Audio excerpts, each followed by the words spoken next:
Hi hello ಎಲ್ಲರಿಗೂ ನಮಸ್ಕಾರ. ಗಾಳಿಪಟ ಯೂಟ್ಯೂಬ್ ಚಾನಲ್ಗೆ ತಮಗೆಲ್ಲರಿಗೂ ಮತ್ತೊಮ್ಮೆ ಆತ್ಮೀಯವಾದಂತಹ ಸ್ವಾಗತ.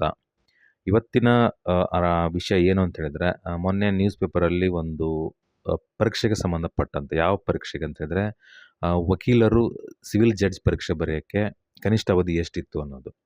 ಸಿವಿಲ್ ಜಡ್ಜ್ ಪರೀಕ್ಷೆ ಬರೆಯಲು ಕನಿಷ್ಠ ವಕೀಲಿಗೆ ಅವಧಿ 3 ರಿಂದ 1 ವರ್ಷಕ್ಕೆ ಇಳಿಸಿದೆ. ಹೌದು, ಸುಪ್ರೀಂ ಕೋರ್ಟ್ ಇದನ್ನು 3 ವರ್ಷದಿಂದ 1 ವರ್ಷಕ್ಕೆ ಇಳಿಸಿದೆ. ನ್ಯಾಯಾಂಗ ಸೇವೆಗೆ ಪ್ರವೇಶವನ್ನು, ಕಾನೂನು ಅಭ್ಯಾಸವನ್ನು ಕಡ್ಡಾಯಗೊಳಿಸುವ ತನ್ನ ತೀರ್ಪನ್ನು ಎತ್ತಿ ಹಿಡಿದಿರ್ತಕ್ಕಂತಹ ಸುಪ್ರೀಂ ಕೋರ್ಟ್ ಮುಖ್ಯ ನ್ಯಾಯಮೂರ್ತಿಗಳಾದಂತಹ ಸೂರ್ಯಕಾಂತ್ ನೇತೃತ್ವದ ಪೀಠ ವಕೀಲರಾಗಿ 3 ವರ್ಷ ಅಭ್ಯಾಸ ಮಾಡಬೇಕು ಎಂದು ನಿಗದಿಪಡಿಸಿದ ಅನುಭವವನ್ನು ಒಂದೇ 1 ವರ್ಷಕ್ಕೆ ಇಳಿಸಿ ಆದೇಶವನ್ನು ಹೊರಡಿಸಿದೆ. ಮುಕ್ತ ನ್ಯಾಯಾಲಯದಲ್ಲಿ ನ್ಯಾಯಾಂಗ ಸೇವೆಗೆ ಪ್ರವೇಶಿಸಲು ಕನಿಷ್ಠ 3 ವರ್ಷಗಳ ಕಾನೂನು ಅಭ್ಯಾಸ ಪೂರ್ವಾಪೇಕ್ಷಿತವಾಗಿ ಕಡ್ಡಾಯಗೊಳಿಸಿದ ತನ್ನ ತೀರ್ಪನ್ನು ಪ್ರಶ್ನಿಸಿ ಸಲ್ಲಿಸಲಾದ ಪುನರ್ವಿಮರ್ಶೆ ಅರ್ಜಿಗಳನ್ನು ಸುಪ್ರೀಂ ಕೋರ್ಟ್ ನ್ಯಾಯಪೀಠ ವಿಚಾರಣೆ ನಡೆಸಿತು. ನ್ಯಾಯಾಂಗ ಸೇವಾ ಪರೀಕ್ಷೆಯಲ್ಲಿ ಉತ್ತೀರ್ಣರಾದಂತಹ ಅಭ್ಯರ್ಥಿಗಳು ರಾಜ್ಯ ನ್ಯಾಯಾಂಗ ಅಕಾಡೆಮಿಯಲ್ಲಿ 1 ವರ್ಷದ ತೀವ್ರ ತರಬೇತಿಯನ್ನು ಪಡೆಯಬೇಕು.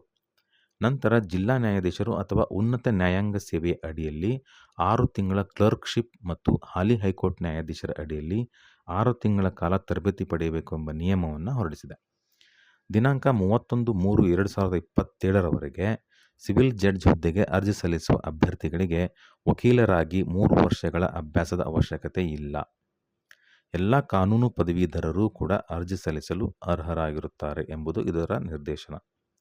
ಪರಿಶೀಲನೆಯಲ್ಲಿರುವ ತೀರ್ಪು ಪ್ರಕಟವಾದಾಗಿನಿಂದ 1 ವರ್ಷಕ್ಕಿಂತ ಹೆಚ್ಚು ಸಮಯ ಕಳೆದಿದೆ ಎಂಬ ಅಂಶವನ್ನು ಪರಿಗಣಿಸಿ ಅಂತಹ ಅಭ್ಯರ್ಥಿಗಳು ತಮ್ಮ ಅರ್ಜಿಗಳ ಉದ್ದೇಶಗಳಿಗಾಗಿ 1 ವರ್ಷದ ಸಕ್ರಿಯ ಅಭ್ಯಾಸವನ್ನು ಪೂರ್ಣಗೊಳಿಸಿದ್ದಾರೆ ಎಂದು ಪರಿಗಣಿಸಲಾಗುತ್ತದೆ ಮತ್ತು ಆ ಅವಧಿಗೆ ಸಂಬಂಧಿಸಿದಂತೆ ಅಭ್ಯಾಸದ ಪ್ರಮಾಣ ಪತ್ರವನ್ನೂ ಕೂಡ ನೀಡುವ ಅಗತ್ಯವಿಲ್ಲ ಎಂದು ನ್ಯಾಯಾಲಯ ಹೇಳಿದೆ.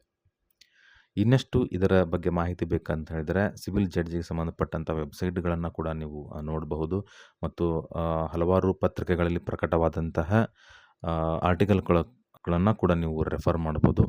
ಅಥವಾ ನೀವೇನಾದರೂ ಇನ್ನಷ್ಟು ಮಾಹಿತಿಗಳನ್ನು ನೀವು ಪೇಪರ್ ಓದಿ ಮಿಸ್ ಮಾಡ್ಕೊಂಡಿದ್ದರೆ ದಯವಿಟ್ಟು ನನ್ನ ಚಾನಲ್ಗೆ ಸಬ್ಸ್ಕ್ರೈಬ್ ಮಾಡಿ.